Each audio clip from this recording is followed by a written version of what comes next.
Lots of people are scared of going to the dentist, believe it or not, but at 6:16, we'll show you a method that's easing fears of the most skittish patients. You're watching the KUSI News at 6. Well, millions of Americans, children and adults alike, cringe at the thought of visiting the dentist office. In fact, most people put off some major work because of the fears. Well, now there's a procedure that's gaining popularity among dentophobes. Okay, open wide.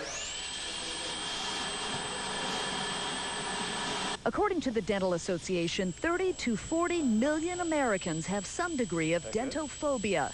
40-year-old Michael Bowles is one of those millions. He says there's only two things he fears in this world: burning and the dentist office. To me, it's just one of the scariest things I've ever I have to experience. He's had the phobia ever since he was a little kid. I don't know why. I can't tell you. I mean, I've had a lot of injuries to my body and can endure those pretty well. He says over the years he's had bad luck with his teeth, but despite the pain, he's come up with every excuse in the book to avoid the dental office. If something came up, I had to wash the dog or something for every appointment. However, thanks to a new method called intravenous sedation, Bowles can now get work done without feeling, hearing, or seeing a thing. A local dentist uses this form of anesthetic for patients with severe cases of dentophobia. That means that they have to be sedated in the same way they're sedated if they go to a hospital or a surgery center. They have to be monitored, they have to have an IV placed, and then they have medications infused in the IV that makes them sleepy. While they're asleep, then their teeth are fixed.